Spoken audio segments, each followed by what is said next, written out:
Assalamualaikum warahmatullahi wabarakatuh.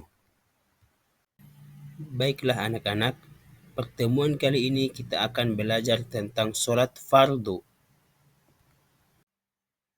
Untuk mengawali pelajaran hari ini, marilah kita berdoa bersama-sama.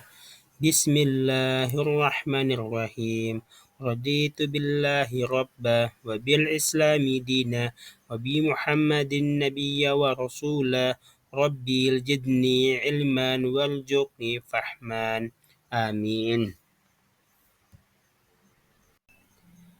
Dalam pertemuan kali ini, kita akan belajar tentang sholat fardu, dari pengertian, ketentuan, dan tata cara sholat fardu.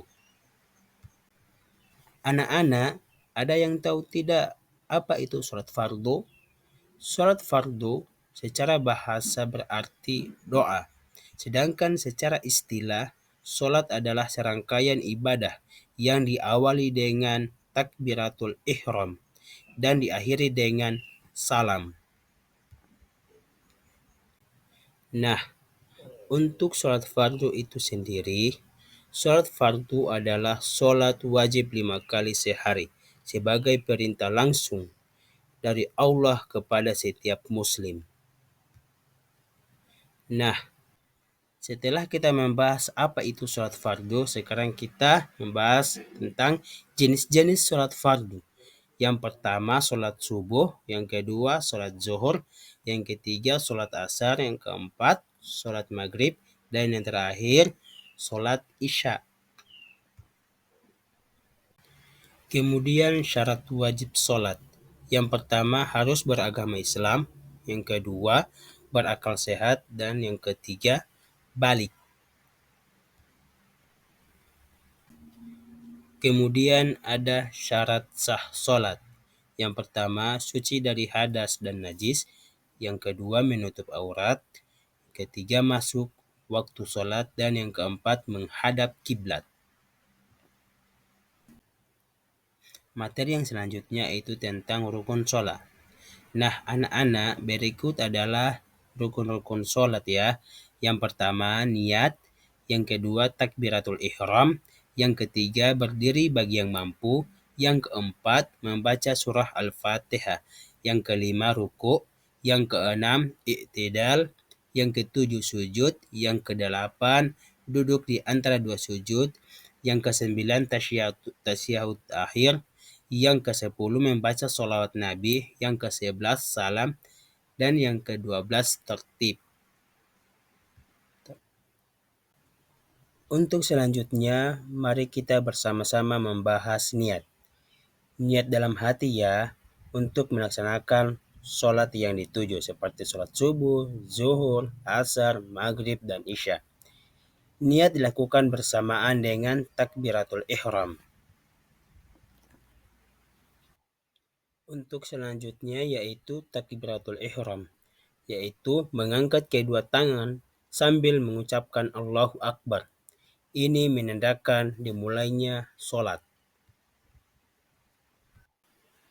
Setelah melakukan gerakan takbiratul ihram, kita berdiri tegak dan membaca surat Al-Fatihah di setiap rakaat, karena kita diwajibkan untuk membaca surat Al-Fatihah. Setelah membaca surat Al-Fatihah, diikuti dengan surat-surah pendek pada rakaat pertama dan rakaat kedua. Selanjutnya ada gerakan ruku'. Ruku' yaitu membungkuk dengan punggung lurus dan tangan diletakkan di lutut. Setelah itu kita membaca doa, yaitu Subhana Rabbiyal Azim wa bihamdi, itu sebanyak 3 kali. Selanjutnya i'tidal. I'tidal yaitu berdiri tegak setelah ruku, membaca Sami'allahu liman hamidah, diikuti dengan Rabbana lakal hamdu. Gerakan selanjutnya yaitu sujud, yaitu bersujud dengan dahi, hidung, kedua tangan, lutut, dan ujung kaki menyentuh lantai. Dan kita membaca Subhana Rabbiyal A'la wa bihamdi, itu sebanyak 3 kali. Selanjutnya yaitu duduk di antara dua sujud. Duduk dengan posisi iftirashi atau kaki kiri diduduki, kaki kanan tegak dan membaca Rabbighfirli warhamni wajburni warfa'ni warzuqni wahdini wa'afini wa'fu'ani.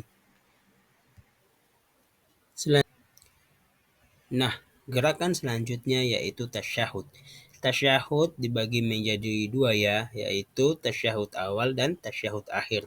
Tasyahud awal dilakukan pada rakaat kedua salat dengan lebih dari 2 rakaat dan tasyahud akhir dilakukan sebelum. Nah, gerakan selanjutnya yaitu tasyahud. Tasyahud dibagi menjadi dua ya, yaitu untuk gerakan yang terakhir yaitu salam. Setelah tasyahud akhir berpaling ke kanan dan ke kiri sambil mengucapkan Assalamualaikum warahmatullahi wabarakatuh. Assalamualaikum warahmatullahi wabarakatuh. Ini menandakan sholat sudah selesai.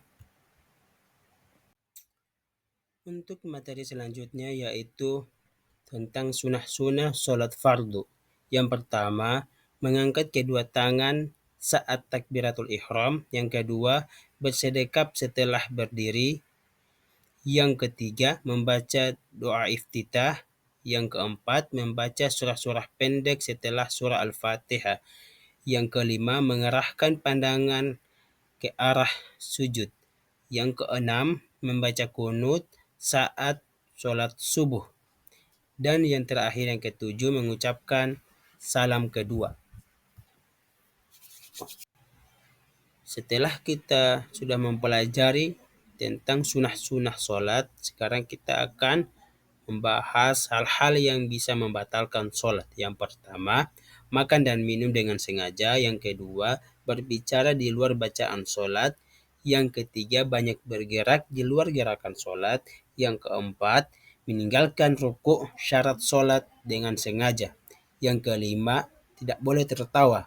Yang keenam, sengaja dalam hati mengakhiri sholat sebelum salam. Yang ketujuh atau yang terakhir, tersingkapnya aurat.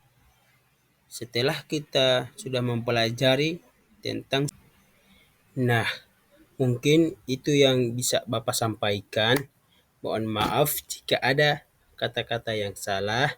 Jika ada yang salah, kita harus perbaiki sama-sama. Pesan saya, jangan pernah meninggalkan sholat fardu, karena itu hukumnya wajib. Oke, mungkin itu dari saya. Wassalamualaikum warahmatullahi wabarakatuh.